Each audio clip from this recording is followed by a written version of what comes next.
Hello my dear friends, you're in the Military Summary channel, and today we will discuss the situation in Ukraine on the 28th of May of 2025. Today we have lots of very interesting updates, so let's start.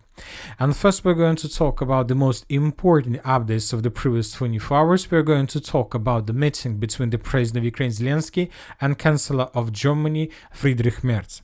Today, after these talks, after this meeting, we got lots of very interesting statements and articles published by different Western media. Germany may finance Ukraine's development of its own cruise missiles with a range of up to 2,500 kilometers as an alternative to the supply of German Taurus missiles, writes Bild. The publication names regular Russian attacks on Ukraine industry as a possible problem in implementing such a plan, since Ukrainian arms factories are among the main targets of such strikes. So this is very important. I'll remind that several days ago the Chancellor of Germany made a statement in his social network where he stated that the United Kingdom, France, Germany and the United States of America lifted any restrictions for Ukraine to attack deep inside of the territory of the Russian Federation. And based on these statements, most of the sources came to conclusion that most likely Germany was planning to provide Ukraine with Taurus missiles, which has range of 500 kilometers, and these 500 kilometers is enough to attack deep inside of the territory of the Russia with the purpose to attack the city of Moscow. Because according to information we have, the distance between the city of Moscow and, let's say, northeastern part of Ukraine is around 450 kilometers, and this is enough for these missiles. But later, and most likely under the pressure of different politicals and parties in Germany, Merz made, let's say, some changes in his statement, and now we see that Germany is not going to provide Taurus missiles themselves to Ukraine, but they will finance Ukraine's development of its own cruise missiles. We need to understand that there is no differences between Taurus missile systems and Ukraine's own missile systems that, according to this plan, would be produced on the territory of Ukraine. There are no differences between these missiles.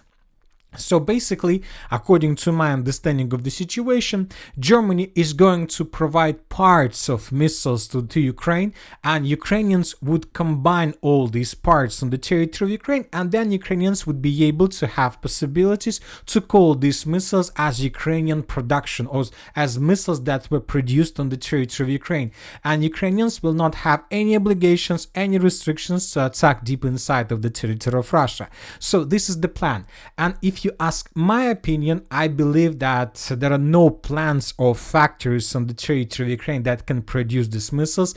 I believe that all these plants and factories and military facilities are located and are existed just on the paper. So this is just something like a paper. We believe that Ukraine would receive missiles. The only thing that Ukrainians would do, they would change the title of Made in Germany by Made in Ukraine, and that's it. So these are the only changes. So why are we telling this? Why are we saying this? Because very important things are happening right now in the vicinity and around the city of Moscow. Let's discuss them in details. Today, the Minister of Defense of the Russian Federation provided us additional report about the situation in the area between Ukraine and the city of Moscow. During the past night from the 9 p.m. Moscow time on May 27th to 7 a.m. on May 28th, air defense alert systems destroyed and intercepted 296 Ukrainian drones over the territories of different regions of Russia, including the Moscow region. So we see that since the beginning of the 20th of May, the Ukraine have already used thousands of drones. Several days ago, the Russians reported that Ukrainians already used more than 2,000 drones to attack the city of Moscow, so to attack area between Moscow and Ukraine. More than 2,000 drones, and we got this report several days ago. I believe that when summarizing everything, the Ukrainians have already used more than probably around 4 or even 5,000 of drones. But as you can see now, the important thing that Ukrainians, despite the number of drones they are using, they are not damaging this territory almost at all. Just several explosions, probably several buildings were damaged or destroyed, but just civilian areas were destroyed. What does it mean? This means that these drones, these Ukrainian drones, doesn't have real purpose. And the main purpose of this drone is to fly for as long as possible in the Moscow air corridor. So what is this Moscow air corridor? This is very important, probably a term that we're going to use in the future. So once again, since the 20th of May of 2025, the Ukrainians launched thousands of drones in the direction of Moscow. And by all these attacks, the Ukrainians managed to create something like air corridor, let's say to the south of the city of Moscow till the territory of Ukraine. So this is exactly, and this is approximately a corridor that Ukrainians managed to create. And now the Ukrainians are forced to send thousands of drones each week with the purpose to maintain this corridor and not to allow the Russians to cut this air corridor. What does it mean to cut this air corridor? The thing is that Ukrainians are using thousands of drones, which means that the Russians need to use probably thousands, maybe not of missiles, but thousands of different types of weapons with the purpose to bring this drone down. So this is very important because most of these drones have no arm, have no warhead. They're just flying to fly. They're just flying with the purpose to force the Russians to use as many as possible air defense missiles. And all these damages we can see in different civilian areas means that this drone doesn't have target, but they're flying until they can possibility to fly. And when they have no energy, when they have no fuel, they basically fell down, or they basically fall down on the territory, on the residential area or something like this. So that is why the Ukrainians are trying to maintain this corridor with the one purpose. When they get enough of, let's say, proofs, or they get enough of probably different, probably lifting of any restrictions from different countries, then the Ukrainians are going to use this corridor to attack the city of Moscow with ballistic and cruise missiles. According to the original plan, the Ukrainians most likely were planning to use this Moscow air corridor that they managed to create with Western produced weapon, with Storm Shadows, with Scalp, with probably Taurus missiles or something like this. But and they go where there are no restrictions right now, as you can see. But most likely the Western countries changed their plan and they decided that at least for the first time to attack deep inside of the territory of Moscow with missiles of Ukrainian production. First of all, it's pretty safe from the reputational part, because if these missiles are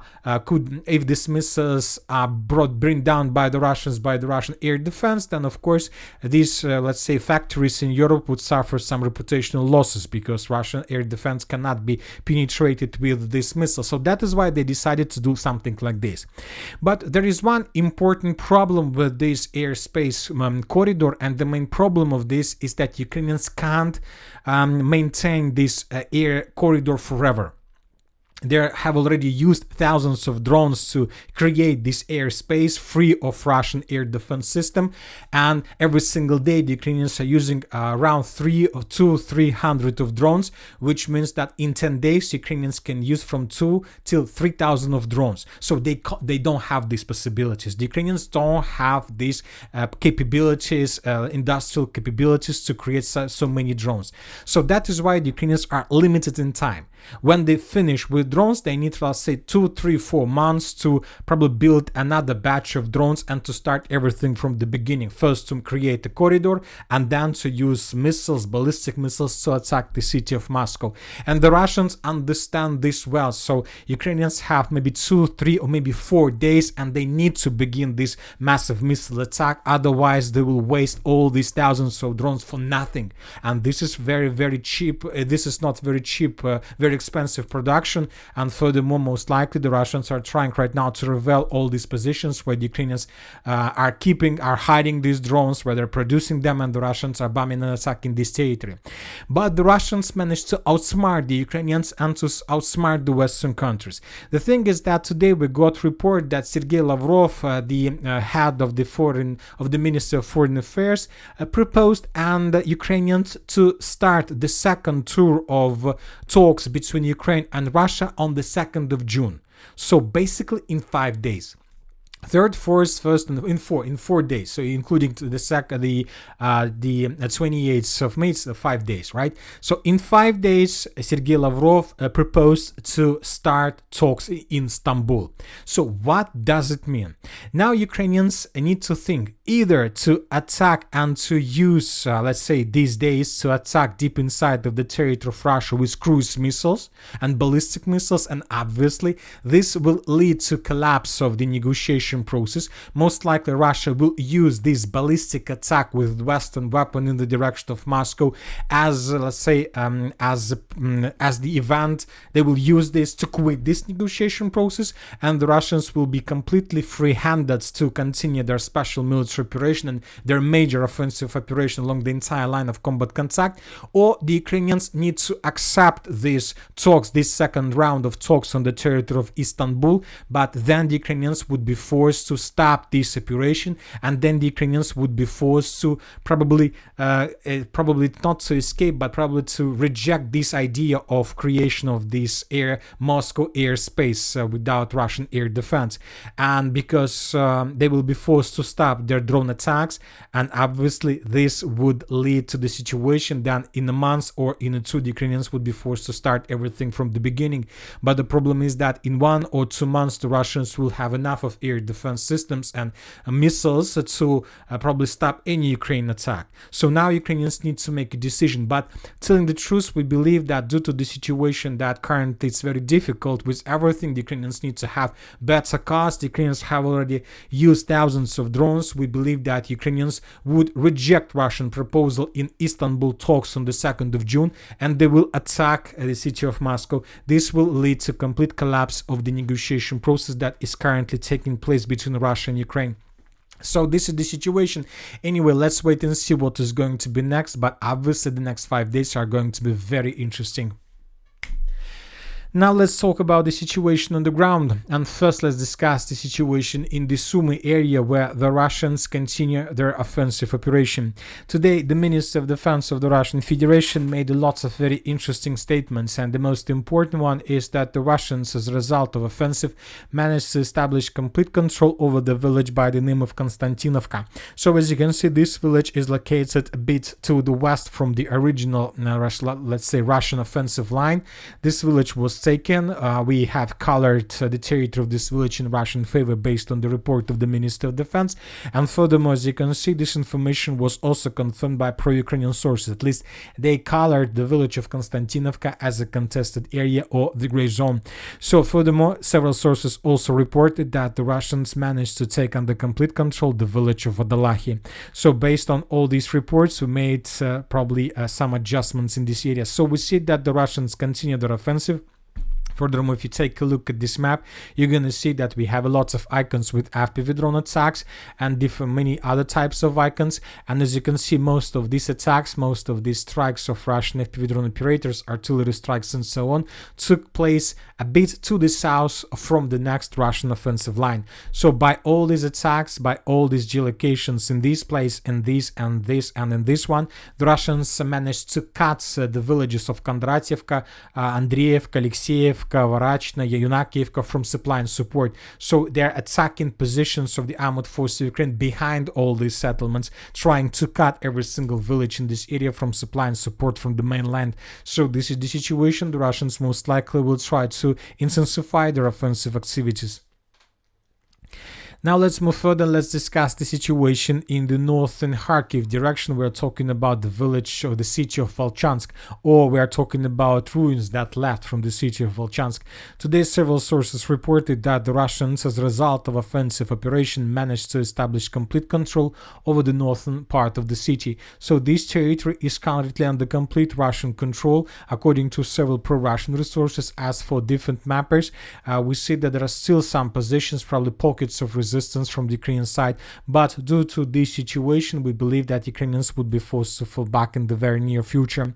So now the Russians about to make a decision what to do next, either to move further in the southern direction along T2104 road in the direction of Byle Kolodezi, or the Russians would attack in the along the river of Volcha with the purpose to establish complete control and to create a buffer zone at least along the river. So we're gonna understand this most likely in the very near future. Now let's move to the northeastern part of the Kharkiv region. We got, as you can see, lots of icons in this area as well. The most important updates are coming from the most northeastern part of the Kharkiv region, where the Russians continue their offensive. Today, several mappers of pro-Russian resources, of pro-Russian mappers, adjusted their maps, and we got several updates from neutral mappers. So the sources are saying that the Russians managed to improve their positions and to take everything to the east of this red line under complete control. This is very important because we see no resistance from the Ukrainian side. Basically, we believe that Ukrainians decided to fall back from this area towards more reliable positions in the northeastern part of Kharkiv area. As for the city of Kupiansk and the northern Kupiansk direction, during the previous 24 hours, we haven't received anything special. We believe that the Russians are regrouping right now in this area, and the Russians are waiting probably for additional progress on the ground in the northeastern part of Kharkiv area. So the Russians are waiting when the Russians from the northeast of Kharkiv are able to take under complete control everything inside of this red line. As soon as this happens, most likely we're going to see probably the renewal Russian offensive with the purpose to establish control over the city of Kupiansk. As for the southern Liman direction, southern Kupiansk or Liman direction, during the previous 24 hours, we haven't received anything special. Now let's talk about the Konstantinovka direction. As usually these days, we are receiving lots of updates from this area, but during the previous 24 hours, probably for the first time for the previous 2 weeks, we got something from the city of Chasiv Yar and from the area around. According to information we have, during the previous 24 hours, the Russians managed to secure the forest to the west of the village of Grigorovka. Those were probably last positions of the Ukrainians from the 56th Motor Rifle Brigade, so we can compare the map between the dates. This is the situation by the end of the 27th of May. These forests used to be considered as an area under complete Ukraine control. Now, according to several mappers, this forest was secured by the Russians and the Ukrainians were forced to fall back. Now let's talk about the central part of the city of Chasiv Yar. During the previous 24 hours, Ukrainians from the 24th, let's say, mechanized brigade published this video where we can see how Ukrainians were attacking and FPV-droning Russians on the territory of the settlement itself. And several geolocations were discovered in the most central part of the settlement, which is very important. Based on this video, we managed to geolocate at least 2 positions that Ukrainians attacked. This is the first one and this is the second one. So based on this video, we have adjusted the map by adding additional territories under complete Russian control. But even despite this progress, we see that Ukrainians probably still have some positions either in the central part or both in the central part and around this area. But despite Ukrainian control over some territories and despite Ukrainian several pockets of resistance, we see that the Russians are about to finish the battle for this area. Now let's talk about the Kliban-Bytsky pocket and about the most southern part. You know that a very interesting situation is happening here right now, and the most interesting is that probably for the first time since the beginning of battle for this area, the Russians shown us the lowest progress on the ground. So almost every single day we were adjusting this part of map in Russian favor, and we were adding a lot of territories under complete Russian control. But as for the previous 24 hours, we made several adjustments, but basically we colored gray zone or contested area as an area under complete Russian control. Nothing but special, nothing additional was added, which means that something is happening right now. And I'll remind you that according to several pro-Russian resources during the previous days, the Ukrainian armed forces managed to redeploy additional forces in this area. The sources reported that Ukrainians redeployed the 44th Mechanized Brigade, the 91st Anti-Tank Battalion, the 36th Marine Brigade, the 36th Regiment of the National Guard, 12th Azov Brigade as anti-retreat forces, the 82nd Airborne Assault Brigade, and 43rd Artillery Brigade. So according to information we have, the Ukrainians redeployed these brigades in this area. We got this report yesterday, we discussed this, and the main purpose of this redeployment is to stabilize the situation. So most likely complete absence of updates about progress on the ground most likely is the consequences of this redeployment. Most likely Ukrainians managed to stabilize the situation at least for several days or maybe several hours. Very difficult to understand, but from it doesn't mean that the Russians probably can't attack or all their attacks are being repelled by the Ukrainians. The thing is that now the Russians will change their tactics. Currently the situation is that Ukrainians over-concentrated this area with units that just arrived in this area, which means that the Russians now have possibilities and are going to use missiles, Iskander missile fabs, with the purpose to destroy as many as possible temporary deployment points, with the purpose to destroy as many as possible Ukrainian reserves that just have arrived in this area. And during the previous 24 hours, we got lots of videos of this type. Several Iskander strikes fab arrived in Ukrainian positions, and most likely we're going to see this picture for the next several days until the Russians realize or understand that this reserve that just arrived were almost completely destroyed or damaged, so they lost combat capabilities, and most likely then the Russians would continue their offensive operation. Anyway, we discussed the situation yesterday that Ukrainians were forced to sacrifice their Sumy direction with the purpose to stabilize the situation in Pokrovsk. And I would like to remind you that now this situation reminds me the situation that took place during the Russian offensive operation in the direction of Pokrovsk of 2024. If you remember, the Ukrainians launched their Kursk offensive operation in let's say July, in the summer, during the summer of 2024, and for these purposes the Ukrainians concentrated and massed their troops in this area with units from different directions, especially from the Pokrovsk direction. The Ukrainians concentrated a few thousands of soldiers that later were used as attack first in Suja direction and in the Kursk direction. The Ukrainians using those forces managed to take lots of territories under complete control, and the main task of Ukrainians was to force the Russians to redeploy units from Donbas in the direction of Kursk. But the Russians then decided not to do this. The Russians decided to continue their Donbas offensive operation, and that allowed the Russians to shorten the distance to the city of Pokrovsk as much as possible. So basically this is the consequences of Ukrainian maneuver. And now we can see the same story. Now the Ukrainians decided to take all their forces, very powerful forces, combat active forces from Sumy area, and they decided to redeploy them back to the Donbas direction and back to the Konstantinovka direction. But the Russians now are doing the same. The Russians are not doing the same as Ukrainians. The Russians are not taking their forces from Sumy region with the purpose to stabilize or to reinforce their units in the Pokrovsk direction. The Russians decided to keep all their forces here, and now the Russians are going to do the same thing as they did during the summer of 2024.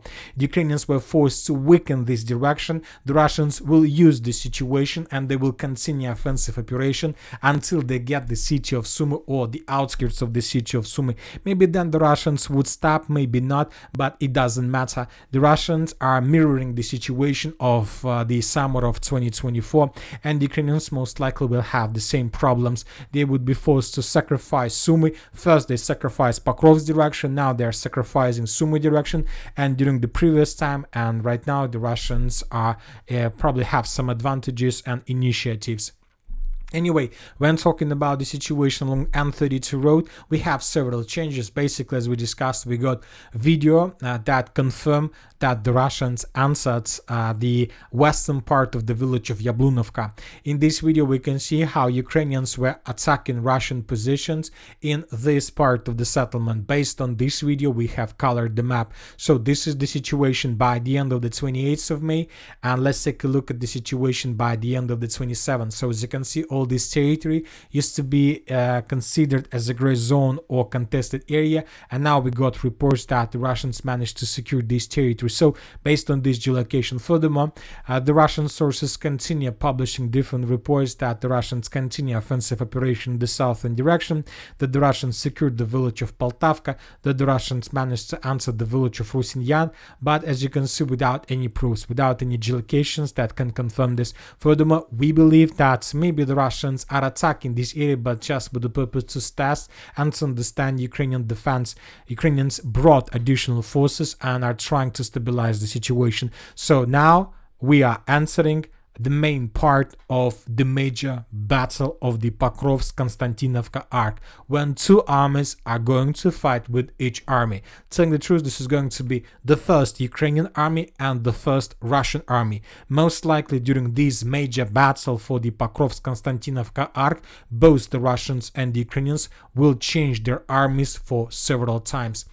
And furthermore, we continue receiving updates of Russian FPV drone attacks on the main supply lines.